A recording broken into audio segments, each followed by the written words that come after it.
Hey guys, I got a 2000s 528i here, and I had to do a coolant line. This guy breaks fairly easily. As you can see, that snapped off, and so I had to have this replaced. Now, to do that, you have to remove the intake manifold, which I'm not going to show you guys how to do because there's a whole bunch of videos on how to do this already. But something that I noticed that can save you some time while doing it is a lot of the videos say that you have to take this fuel rail off, which means O-ring injectors. That's just a whole bunch of unnecessary stuff that you don't necessarily have to do. What I recommend, running over to your Harbor Freight and buying this guy right here. Super handy. I'm pretty sure it's this one, that size, although it could be the smallest one. And you just mark your fuel lines right here like that. That way I know that this one goes in here, and they pop off super easily. You just take this guy and stick it on like that while this is on, and it slides inside of this black thing, and you push it against one another, and then you'll be able to pull this off. So these are super handy, and that will save you your O-rings and not having to take off your injectors. Now, the other thing that is a problem is this wire harness right here that a lot of people seem to take apart or break because they're trying to take apart these guys, and these are super brittle, especially if you have a 2000s model, early 2000s, 90s model. These have the same thing. I'm pretty sure this one does as well.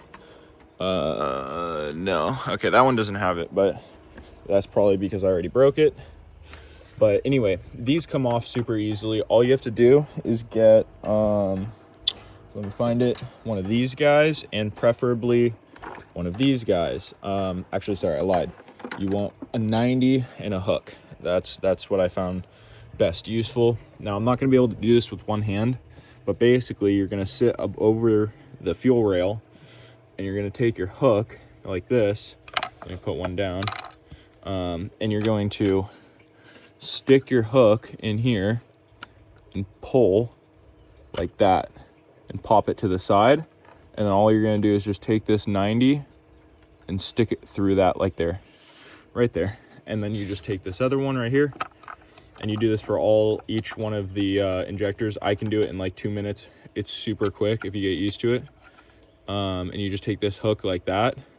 It's kind of hard to see, but I'm basically just putting the tip right over here, and then you just pull to the side. I'm trying not to lose it, so but yeah, once it's pulled off to the side, I would take my other hand, which I'm not going to do right now because I just got this back in, but I would take my other hand and I'd slightly pull this guy and just kind of pull it out of its position. And then from front to back, you just do the same thing, and you just keep on pushing both out while pulling slightly. You just lift here. And once you get to about the third one, it'll just stay like that. And then you can keep on moving all the way down. And then you'll get to this point where you can start lifting here too, and lifting on this side at the same time. They'll pop out. And if you do it right, you won't lose a single one of these little hooks right there. You won't lose any of these because they'll all stay on, and you'll be able to just reset them like that, and they'll go right back into their position, and then you can just click this right back on, no problem. So I hope that helps. I've been doing these for a long time, and I figured that I might as well just share some advice because it will save you a lot of time with these injectors, and maybe some money if you're doing the O-rings as well. The initial cost really is just this guy and these little hooks if you don't already have them. And if you don't already have them, you should get these. They're very handy. Anyways, guys, thank you. Click a little PSA. All right.